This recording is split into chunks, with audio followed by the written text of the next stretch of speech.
Hello and welcome back to How to Glow Up My Life. My name's Angela. I'm an emotional well-being coach and I'm a slow traveler too. So, today we're talking all things stress, burnout, and adrenal fatigue. Before we start, I would love for you to subscribe and to like and to comment as well. It actually really helps me. So, as I said, today we're talking all things stress, burnout, and adrenal fatigue. I think sometimes we think we know what we're talking about, and generally we do because we're experiencing it. But one of the things that I wanted to talk about today is stress, burnout, and adrenal fatigue, and the long term impacts. I see stress, burnout, and adrenal fatigue as a continuum. Stress is something that inherently is not detrimental to human beings. But when you add increased frequency and intensity of stress, that obviously has an impact for us. And what do I mean when I'm talking about stress? So it can be pressure, feeling pressurized, tension, worry. And that's what I mean by stress. We all know what stress is, and but one of the things that's different, I think, is the intensity and the frequency at which we are talking about stress, being busy, all the things that we are either required to do or are being asked to do in our day-to-day lives. And so stress can come about by a number of reasons. And these are the top three. One might be about stresses about future events, future endeavors, and the future itself. Also, it can be about the present. It can be about what tasks, what expectations we are currently engaged in. But also, stress can be about the past. It can be about maybe not wanting to recreate old patterns. It can also be about past experiences and events, people, relationships, work, all of that type of stuff. And so, yeah, there are lots of ways that stress can manifest for different people. And obviously, I talked about intensity and frequency. And on this continuum, when that increases, it can lead to burnout. And so when I talk about burnout, I know a lot of us think about burnout in relation to work, toxic workplaces, work and career fields that are highly stressed. But actually, burnout is really the next stage. And most people think about burnout as being like your circuitry is all fried.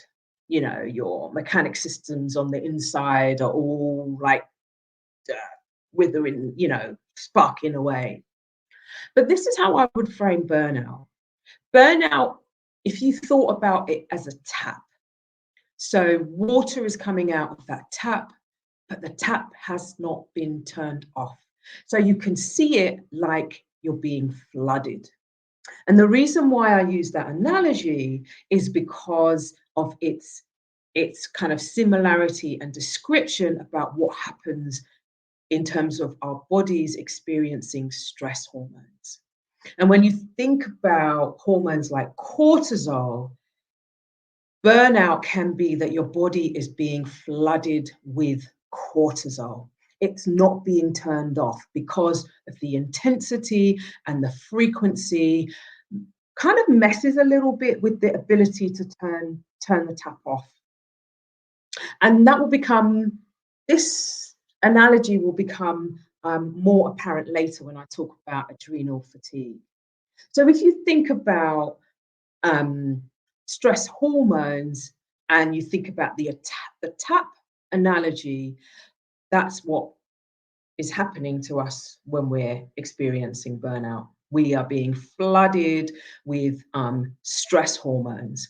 And in terms of our evolutionary makeup, it was meant to be there to assist us. We're in front of a lion, there's a bear. And so, what your body does is it takes attention away from other organs and gets you ready to fight, flight, or freeze. And so, that's one of the issues with stress leading to burnout, because that tap remains on and your body is being flooded, because your body doesn't know there isn't a bear, there isn't a lion, there's nothing running after you, but it's taking cues from the way in which the intensity to which your cognition is happening. It's taking account of the fact that your heartbeat, it's taking into account what's happening in your central nervous system. And it's taking into account the fact that your breathing actually might be signaling to your brain to release stress hormones. And so that's it's just a different way of being able to look at burnout. And with the tap analogy, our bodies do need, there are times when there is stress, and your body does need to get ready to do a whole range of things. But the key thing is that when that tap continues to remain on, it's taking vital energy from the rest of your body to get you into fight, flight, or freeze mode. And over time, this can become problematic. There is a lot of research that's been around for a very long time that looks at the impacts, or the long-term impacts, particularly on children who suffered significant trauma, around what happens when the body continues to be flooded with, hormones like cortisol. And actually, research is very clear that it has long-term health impacts for children, particularly their major organs. And for adults, it's no different. It can have long-term implications for the health of our major organs, because they are constantly being deprived because you are in this state of getting ready to respond. And so I talked earlier on about the tap and cortisol. And the reason why I talk about that analogy is because on this continuum, the next stage is adrenal fatigue. Now, what I would say here as a caveat is that the medical profession doesn't necessarily acknowledge adrenal fatigue. It doesn't recognize it as a medical condition. But that doesn't mean that it doesn't exist. And our adrenals actually sit on top of our kidneys. This is all going to become really, really obvious as to symptoms of adrenal fatigue and why it impacts our bodies in this particular manner. Because the adrenals actually govern the production of cortisol. ADEH, adrenaline, and noradrenaline. It regulates our metabolism and our energy levels. It is important in cardiovascular health, so our heart health. It helps to regulate blood pressure. It helps us to actually manage our stress response and our blood sugar levels. It's also crucial in the body managing its inflammation system, so the inflammatory system. And so why is this important? Because the symptoms of burnout and adrenal fatigue actually mimic all of these. It's telling you that your adrenals are in some way not able to function. So, what are the signs of adrenal fatigue? Consistent tiredness. It's fatigue. It's not tiredness, it's fatigue. And that can look like being unable to wake in the morning. Um, so there is some element here of around sleep. And so research is really clear that as human beings, if we don't get into that REM, so that rapid eye movement part of our sleep pattern, the body doesn't have chance to regenerate and do all the, putting things back together again that it does when we sleep. And it does it primarily when we're in that deep REM sleep. And so we know sometimes that when we're stressed or worried about something that's coming up in the future, like something at work, or worried about a difficult conversation or a difficult event that we anticipate is going to happen, sometimes it can impact our sleep. And if we're not getting into the REM, then it can mean that um, that it's actually impacting a lot of core processes for the body. So we talked about the signs of, I started to talk about the signs of adrenal fatigue, and that's the tiredness, the inability to wake up in the morning and feel kind of refreshed and ready to go into your day. Weight changes, and that's because the adrenals, as I said earlier on, they play a critical role in blood sugar levels and metabolism. Brain fog. So there is an impairment to some of your cognitive functionings and cognitive processes. Salt and sugar cravings. I know. Who would have thought it? Who would have thought it? And it can contribute to low mood and irritability. So those are the signs of adrenal fatigue. But what I would say here is to say that whilst the medical profession doesn't really recognize it as a medical condition, there are symptoms that can mimic a lot of these. There are other issues that can, in the body, that can mimic adrenal fatigue. And that could be your thyroid health, disorders of our nervous system, and nutritional deficiencies. So we can begin to start looking at, if we are experiencing some of these symptoms, that there are some things that we can also rule out. And I would also say that if you do feel that any of these symptoms, go and seek medical advice.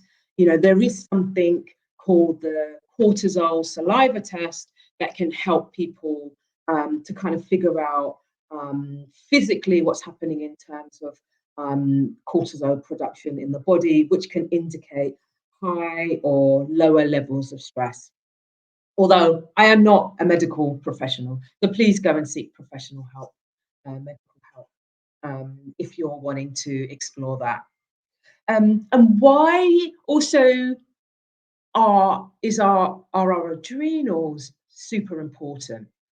One of the things that I'm not sure that as women that we are messaged is that once the body is beginning to stop producing, or you have lower levels of estrogen during the perimenopausal and menopausal stages of life, actually the production of your sex hormones goes from your ovaries actually into your adrenals. So your adrenals then take over from your ovaries in terms of the production of sex hormones.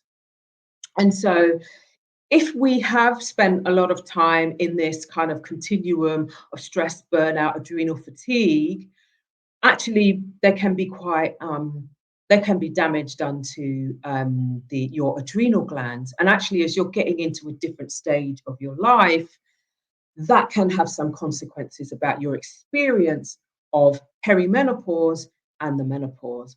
And just anecdotally, what is also not messaged is that as we get older, our bodies actually become carbohydrate resistant or sensitive to carbohydrates. But there is a theory that as you are getting older, that we could be actually reducing our consumption of carbohydrates. So that's pure carbohydrates like your pasta, potatoes, all of that, as well as sugars. And I suppose, why is that important? Because we've also talked about that the adrenals, and some of the symptoms that can be mimicked can actually be about nutritional deficiencies, but also what your body actually is requiring.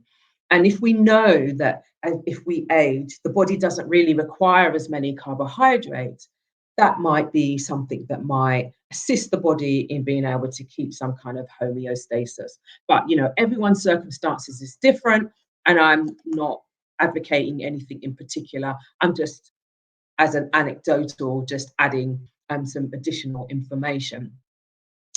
And it's my firm belief that, like, for women who are in that perimenopausal, menopausal stage, that this is the time when that women need the most care, because of what the body is actually going through. It's going through a major change. And if your adrenals are trying to do what it's meant to do in this stage of your life, and actually are being prevented from doing that because of a lifetime of like toxic work, or stress producing relationships. And the reason why I talk about relationships is that our stress and our burnout aren't just about work. And I know that lots of people talk about burnout in relation to work and stress in relation to work, but also the way in which we have relationships can also be a source of stress. The way in which we manage relationships can be a source of stress. And one of the things that I would say, as an add-on, is that is about our attachment styles.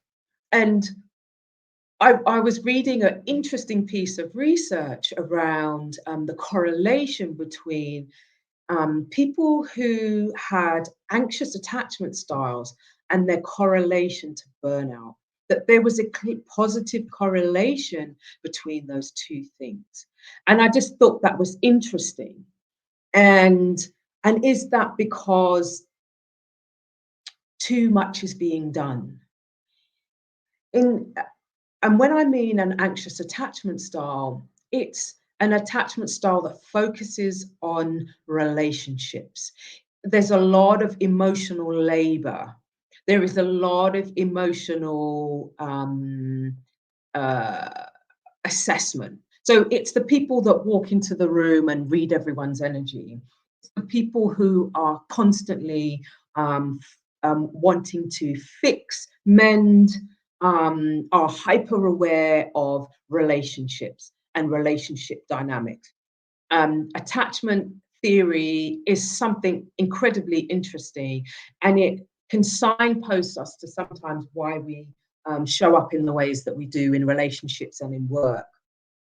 And the anxious attachment style essentially does too much, gives too much, is invested, doesn't have as many boundaries, maybe more focused on people pleasing, or is in tune more with the thoughts and feelings of other people. And really, they're the collaborators, they are the peacemakers, they are the nurturers, but sometimes to the detriment of themselves. And so those people with anxious attachment styles, not just them primarily, but burnout is something that they need to be really careful of, and how, their what kind of state their adrenals might be in, just as an add-on.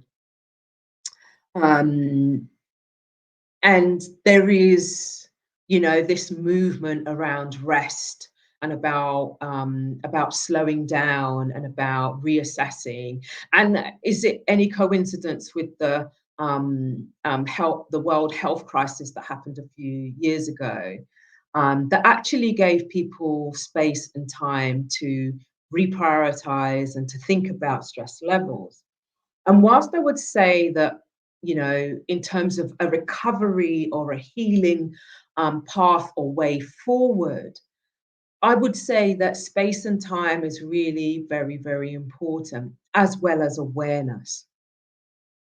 And the reason why awareness and space and time is really important is that if you understand that, you may be on this continuum of stress, burnout, and adrenal fatigue, even though it seems very simple, your awareness can lead you to make different changes, but also it can lead you to thinking about where are the places that you need to reassess, where the areas in your life that you need to reassess, that you need to reprioritize or reorder or relook at. And in terms of awareness, that's level one, foundational. But if you add to that equation space and time, it may actually enable you to be able to strategize about, like, okay, so what needs to come off my plate? What needs to be added?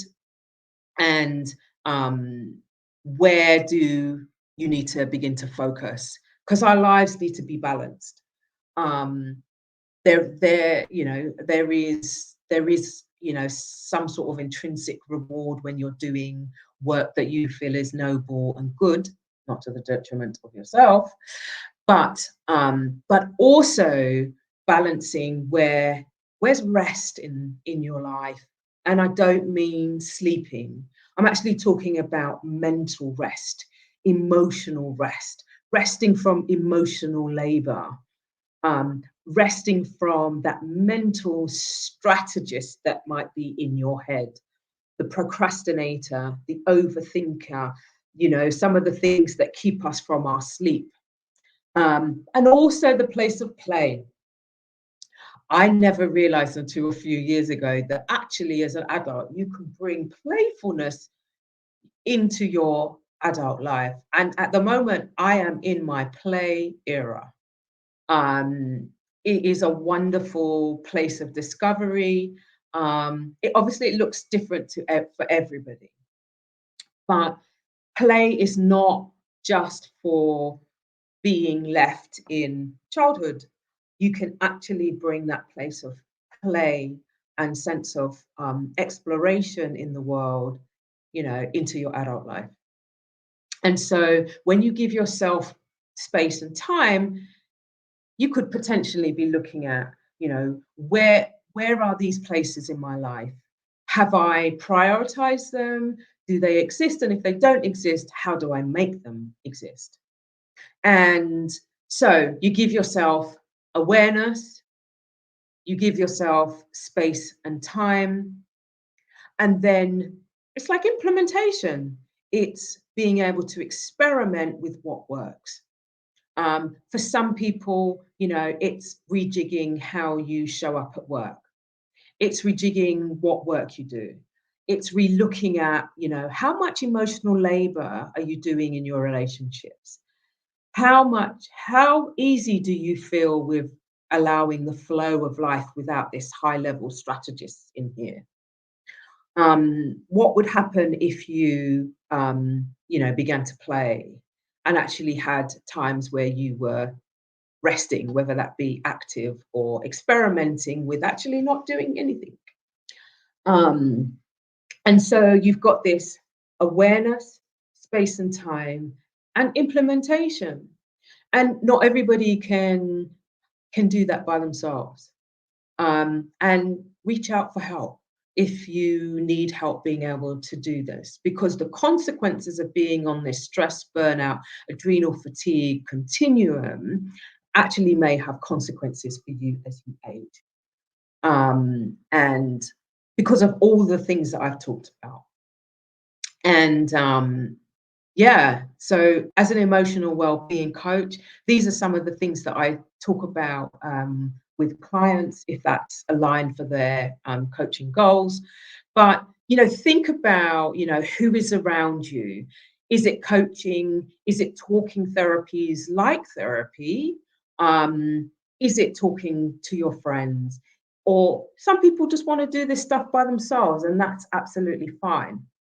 But you don't have to wear a cape to do that. There are so many resources out here in the world of social media, books, courses, webinars, investing in your current self and your future self is not a bad thing at all.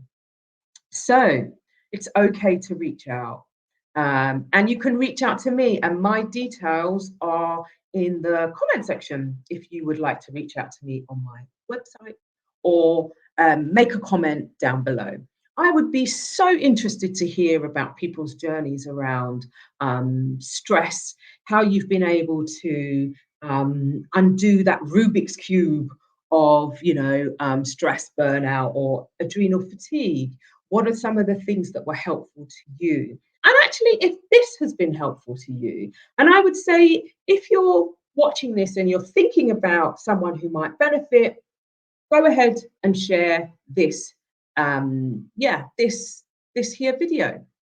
And as I said at the very beginning, hit the like and the subscribe button. It really, really helps me to know that I'm on the right track, that this is useful, and yeah, this is, we're now coming to the end here.